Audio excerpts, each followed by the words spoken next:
മഹാത്മാഗാന്ധി ഇണ്ടംതുരുത്തിമന സന്ദർശിച്ചതിന്റെ 100ാം വാർഷികം CPI സംസ്ഥാന secretary Binoy Viswam ഉദ്ഘാടനം ചെയ്തു. സാമ്പത്തികമായും ആശയപരമായും ഫാസിസത്തിന്റെ വഴിയിലേക്കാണ് കേന്ദ്രത്തിന്റെ പോക്കെന്നും ബിനോയ് വിശ്വം പറഞ്ഞു.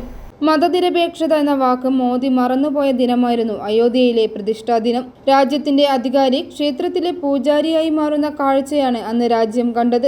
മതേതര ഭാരതത്തിന്റെ പാർലമെന്റ് ഉദ്ഘാടന വേളയിലും പ്രധാനമന്ത്രി പൂജാരിയായി മാറി. പക്ഷേ ചടങ്ങ് ഉദ്ഘാടനം ചെയ്യേണ്ടിരുന്ന രാജ്യത്തിന്റെ പ്രഥമ വനിതയെ അവിടേക്ക് അടുപ്പിച്ചില്ല. ജാതിയിൽ താഴ്ന്നവളും വിധവയുമായതിനാൽ ചടങ്ങിൽ നിന്നും രാജ്യത്തിന്റെ പ്രഥമ വനിതയെ മാറ്റി നിർത്തിയവരാണ് ദേശസ്നേഹത്തിന്റെ അപ്പോസ്തലന്മാർ എന്ന് സ്വയം പ്രഖ്യാപിക്കുന്നതെന്നും അദ്ദേഹം കുറ്റപ്പെടുത്തി.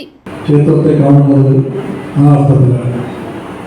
വർത്തമാനത്തിലേക്കും ഭാവിയിലേക്കുമുള്ള യാത്രയിൽ മഹാസമരങ്ങൾ നമുക്ക് ഉത്തേജനം നൽകുന്ന ഘടകമായിട്ടാണ് നാം ഭൂതകാലത്തെ വായിക്കുന്നത്, ഉൾക്കൊള്ളുന്നത്. അതുകൊണ്ടാണ് എല്ലാ വർഷവും നാം ഇതെല്ലാം ആവർത്തിച്ചു കൊള്ളുന്നത്. ഇവിടെ ഇപ്പോൾ ഇരിക്കുന്ന പുത്തൻ തലമുറയ്ക്ക് വിശ്വസിക്കാൻ പോലും കഴിയില്ല. അങ്ങനെയും ഒരു കാലം ഉണ്ടായിരുന്നു. തീർച്ചയായിട്ടും ഉണ്ടായിരുന്നു. ഈ പൊതുവഴികളിൽ പട്ടിക നടക്കാം, പൂച്ചയ്ക്ക് നടക്കാം, കാളയ്ക്കും പശുവിനും പോകാം.